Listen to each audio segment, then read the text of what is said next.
So good evening everybody. Welcome to your CTET session. इसके अंदर हम क्या करेंगे, हमारे जो प्रीवियस ईयर के क्वेश्चंस हैं उनको हम डिस्कस करेंगे। So what all question we will discuss in today's session. आज जो हम क्वेश्चंस डिस्कस करेंगे ये हमारे सितंबर 2016 वाले एग्जाम में आए थे and we are covering paper 1 के अंदर जो आज हम डिस्कस करेंगे क्वेश्चंस ये लिए गए हैं लैंग्वेज 2 वाले सेक्शन से। So in every paper you know कि भी as language 1 and as language 2 दोनों सेट में क्वेश्चंस आते हैं। सो ये जो हमारा सेक्शन है ये है सीटेट पेपर 1 सितंबर 2016 का exam and questions which came in language 2 section. Question number 121 से लेके क्वेश्चन नंबर 150 तक। So we'll start with the questions. Let's see question 121 के अंदर क्या पूछा गया है। So you will have questions on your screen. आप question पढ़िएगा and try to give the answer जो भी आपको सही लगे। आंसर देते समय try कि आप उसके साथ थोड़ा सा नंबर लिख के आंसर दें मुझे। फॉर एग्जाम्पल अगर आप 121 के लिए आंसर दे रहे हो so 121 लिख के फिर जो भी आपका ऑप्शन है ABCD। सो क्योंकि हमारे पास ऑप्शन 1 2 3 के फॉर्म में है, आप यहाँ पे 121 लिख के 1 या 2 जो भी आपका आंसर है मेंशन करिएगा। So that will give me clarity कि आप कौन से क्वेश्चन के लिए आंसर दे रहे हैं, right. So let's see the questions आएंगे आपके सामने। जी कोमल, गुड इवनिंग, हेलो। और कौन कौन है हमारे साथ? कोमल है हमारे साथ। सो कोमल आप तैयारी कर रहे होगे सीटेट के लिए, सीटेट 2019 वाले एग्जाम के लिए, right. So in this session we will be discussing previous year questions जो भी हमारे आ रखे हैं। सो क्वेश्चन 121 है आपके सामने एंड पूछा गया लैंग्वेज इज नॉट। सो क्या नहीं है, पूछा जा रहा है कि लैंग्वेज क्या नहीं है। The options we have here is social, arbitrary, symbolic and instinctive. Arbitrary का मतलब होता है personal choice, what we want to do or we want to choose. Good evening Preeti Sharma. So language social है, language arbitrary है, language symbolic है, language instinctive है या नहीं है। आपको डिसाइड करना है इन चारों में से कौन सा वाला नहीं है। So let's see क्या आंसर्स हैं आपके। Language is not social or language is not arbitrary, language is not symbolic or language is not instinctive. Let's find out what you want to share. आपके हिसाब से क्या नहीं है? Language is not social, arbitrary, symbolic या फिर instinctive.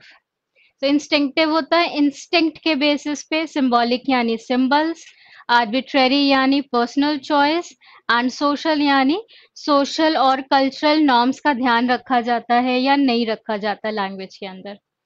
So what we have to remember here, बाकी तीनों सही हैं, जो नहीं है वो है हमारा option 4 instinctive. So for 121 the right option is option 4। For 121 the right answer is option 4। जी 122 देखते हैं।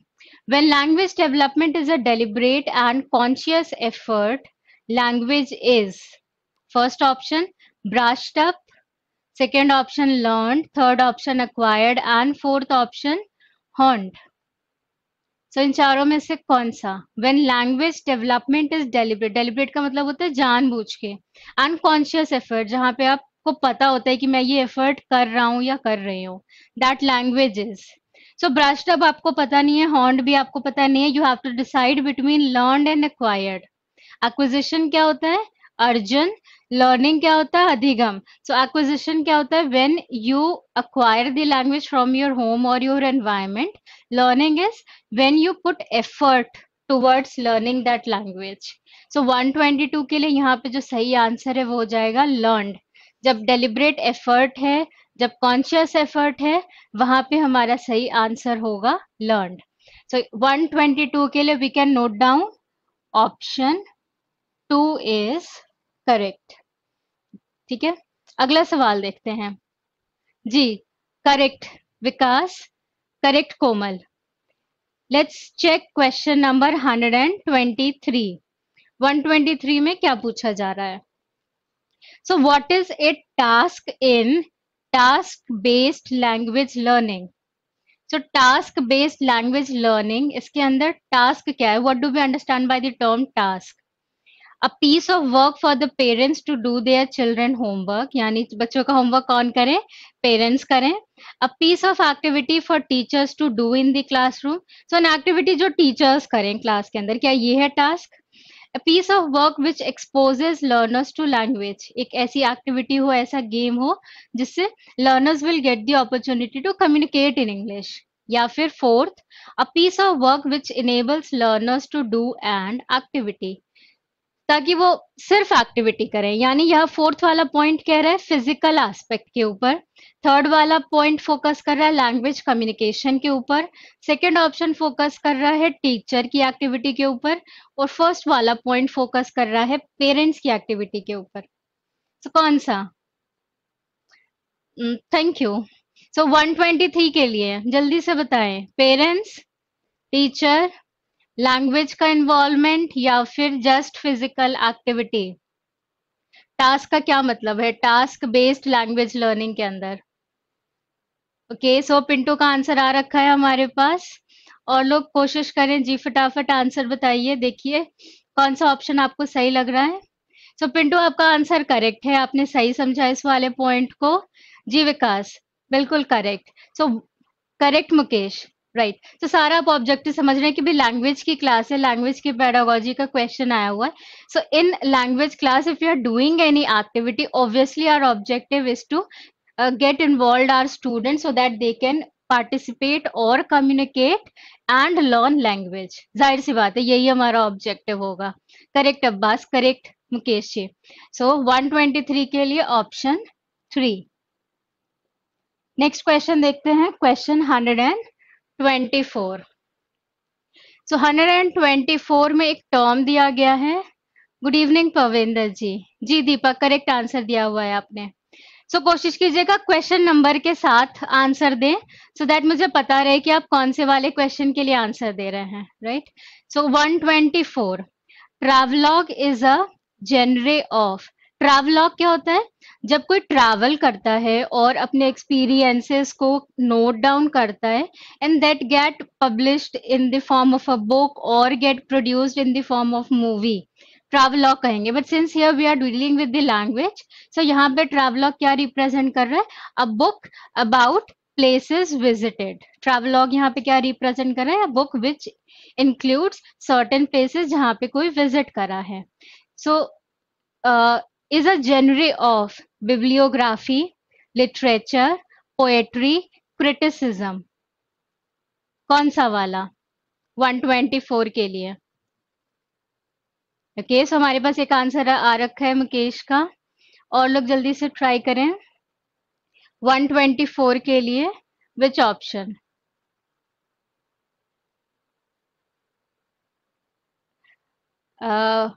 मनोज जी, मेरा वाला स्क्रीन का सेक्शन छोटा रखा गया सो दैट आप क्वेश्चन को प्रॉपरली पढ़ सकें, है ना. सो 124 के लिए बताएं.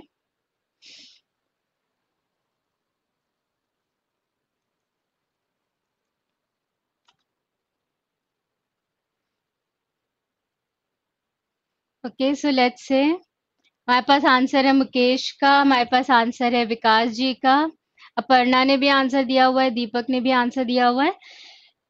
The right answer here is 2, literature. Correct answer है. So 124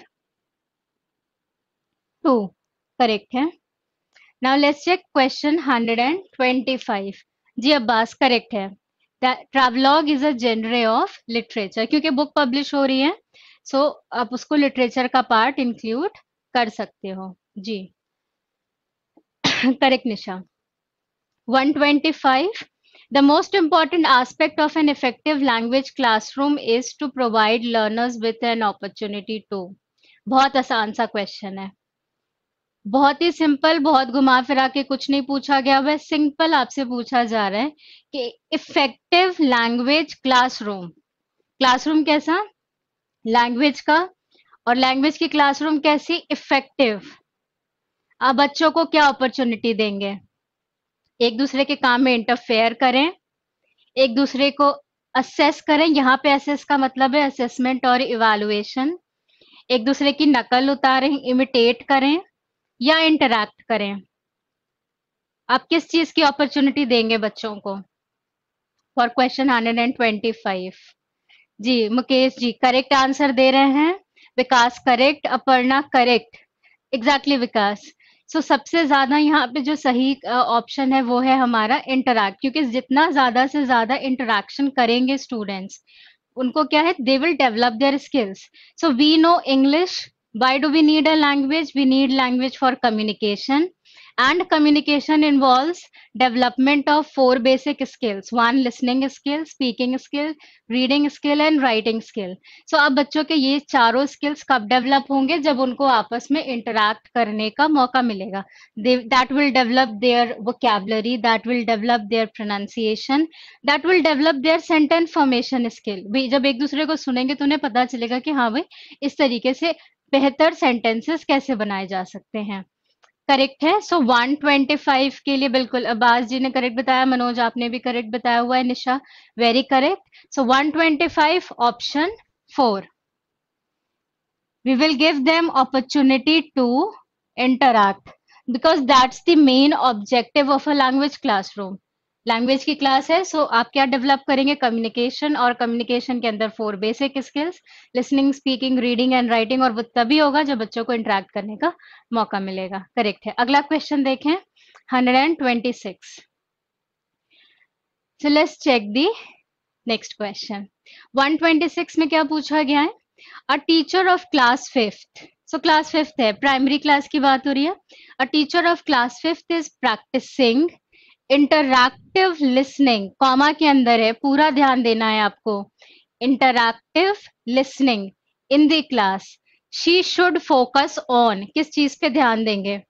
listening to word stress and intonation, listening to the pronunciation, listening and responding, listening and observing speaker's attitude. सो आपको पता है स्पीकिंग लिसनिंग के केस में चारों चीजें सही होती हैं, चारों पे हमें ध्यान देना होता है, वर्ड स्ट्रेस पे भी, इंटोनेशन पे भी, प्रोनाउंसिएशन पे भी, क्या जवाब दिया उस पे भी, और हमारे एटीट्यूड पे भी, राइट? पर हमारा क्वेश्चन फोकस कर रहा है इंटरैक्टिव लिसनिंग। इंटरैक्टिव, आपके लिए हिंट वहीं छुपा हुआ है जी। सो 126 इंटरैक्शन का मतलब क्या होता है? इंफॉर्मेशन टू फ्रॉम, एक दूसरे से आप शेयर करें इंफॉर्मेशन, और उसका क्या मतलब हुआ? Listening and responding. जी विकास बिल्कुल करेक्ट बता रहे हैं, मुकेश बिल्कुल करेक्ट बता रहे हैं। इंटरैक्टिव का मतलब हुआ कि आपके आपस में इंटरैक्शन हो रहा है। सो जो सुन रहा है वो बात को सुन रहा है, समझ रहा है और रिस्पॉन्स दे रहा है। Correct option 3, listening and responding.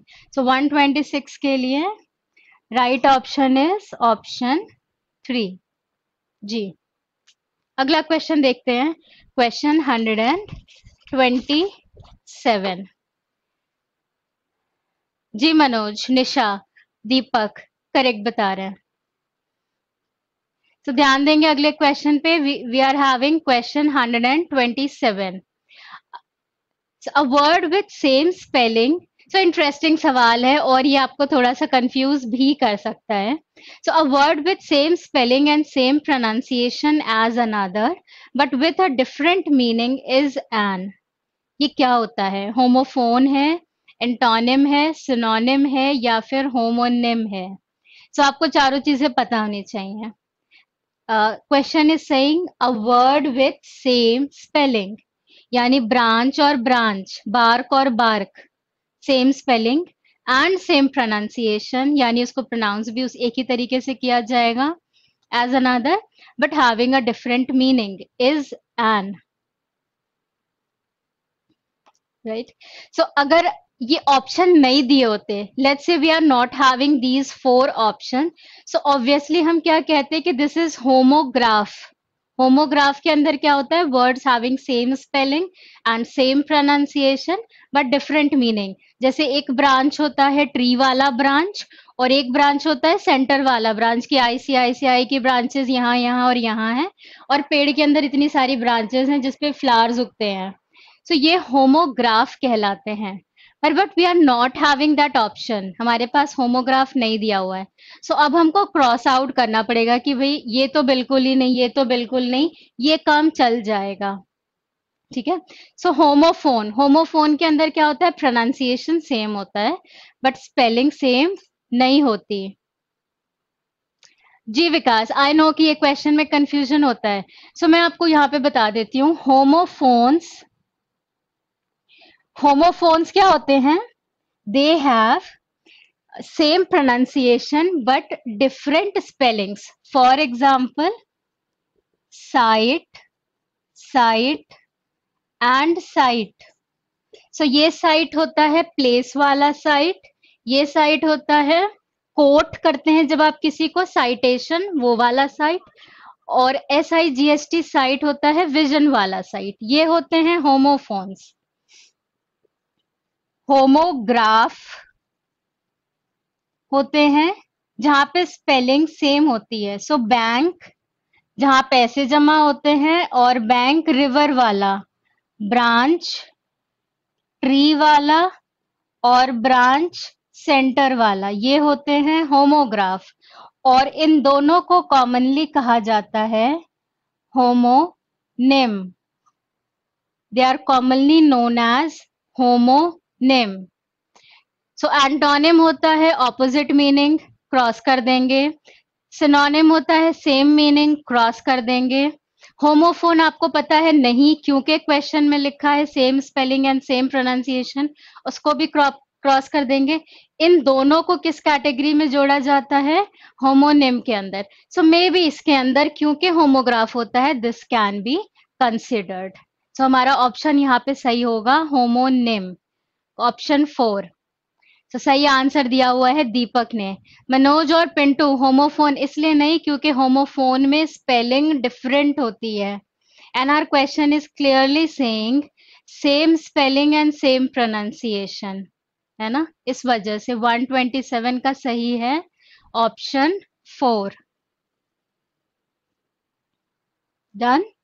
Late me know अगर कोई क्वेश्चन है। Thank you Vikas ji. Next question 128. A shorter form of a group of words which usually occurs in an auxiliary verb is. So shorter, जैसे जब आप कहते हैं I am, और I am को आप I के साथ कॉमा लगा के लिख देते हैं। So I am की जगह आप क्या लिख देंगे, I am। इस तरीके से शॉर्ट करना, या फिर is not को हम क्या लिखते हैं, इज नॉट को हम शॉर्ट में क्या लिख देते हैं, isn't। सो यही पूछा जा रहा है कि a shorter form of a group of words which usually occurs in an auxiliary verb is, उसको क्या कहते हैं, कनेक्टर, कॉन्ट्रैक्शन, कंजंक्शन, या फिर कैनोटेशन।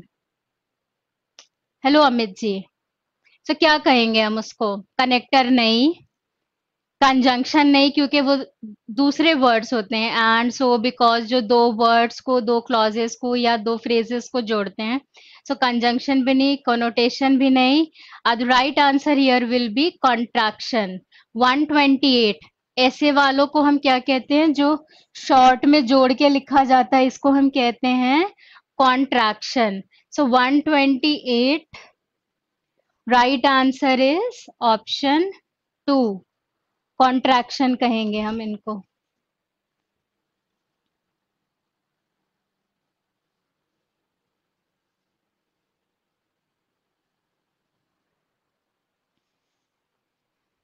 हेलो रूही जी, करेक्ट है, 128 के लिए करेक्ट। विकास ने सही आंसर बताया हुआ है, सप्तऋषि जी ने बिल्कुल करेक्ट, दीपक करेक्ट। देन नेक्स्ट क्वेश्चन देखें, क्वेश्चन 129। तो ये थोड़ा ध्यान से समझ के करने वाला क्वेश्चन है 129। So let's read out. Aditi, a visually challenged child in class 4। Visually challenged है यानी उसको देखने में दिक्कत हो रही है, नहीं दिख रहा है। Does not have any text in Braille. तो उसको ऐसी स्टडी मटेरियल अवेलेबल नहीं कराया गया है जो कि ब्रेल में है। ब्रेल क्या होते हैं, डॉट्स होते हैं, and they touch it and then they read it. So ये वाली चीज अदिति के पास अवेलेबल नहीं है। How can a teacher facilitate her in reading the English textbook? अब कैसे करे फैसिलिटेट? सो ऑब्वियस सी बात है, देख नहीं सकती, ब्रेल है नहीं उसके पास, how she will do it? So instead of focusing on this single child, she may use her energy in teaching the remaining class. So आपको पता है आप ये नहीं करेंगे. As per NCF 2005 आप पूरी क्लास का ध्यान रखेंगे. So first option is wrong. You will not ignore that visually challenged child. She may ask her parents to look after their child. ये भी नहीं करेंगे. So parents पे responsibility नहीं डालेंगे, दो भी गलत है. She may ask the principal to arrange a special teacher for her. So फिर इंक्लूसिव क्लास वाला कंसेप्ट कहाँ रह गया? अगर हम उसको अलग क्लास अलग टीचर से पढ़वाएंगे, where is the point of inclusive classroom? And fourth, she may arrange and give the audio CD of the textbook to the child. जी, तो सही आंसर दिया है बिल्कुल. Vikas correct answer. Aparna, Mukesh, Amit, Ruhi, Pintu correct answers दिए हैं सबने. क्योंकि वो देख नहीं सकती, हम उसको क्या अवेलेबल कराएंगे? Audio CD of the textbook. So वो उस स्टोरी को, उन चैप्टर्स को, उन क्वेश्चंस को, उन एक्सरसाइजेस को सुन के लैंग्वेज सीख सकेगी. जी जी सप्तऋषि करेक्ट है. सो 129 and correct is option 4.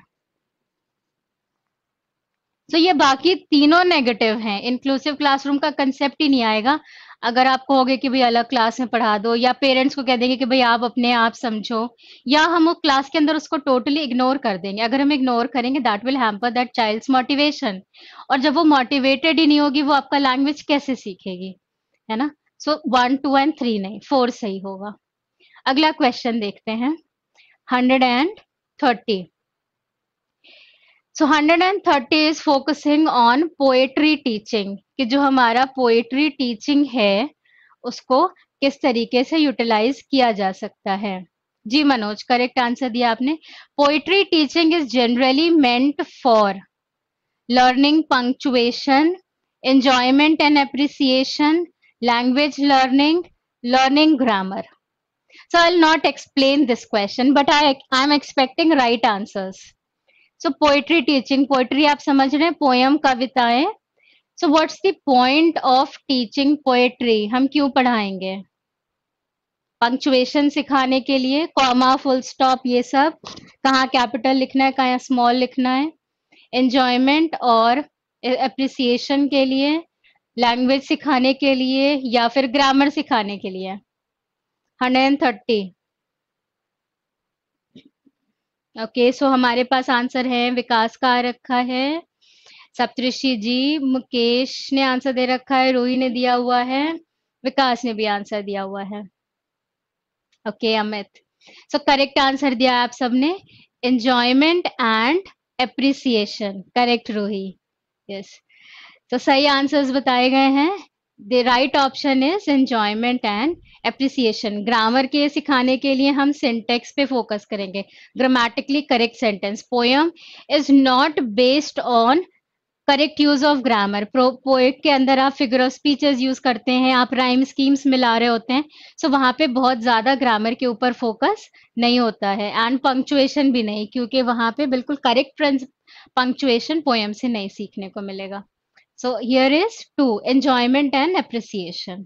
So 132 correct.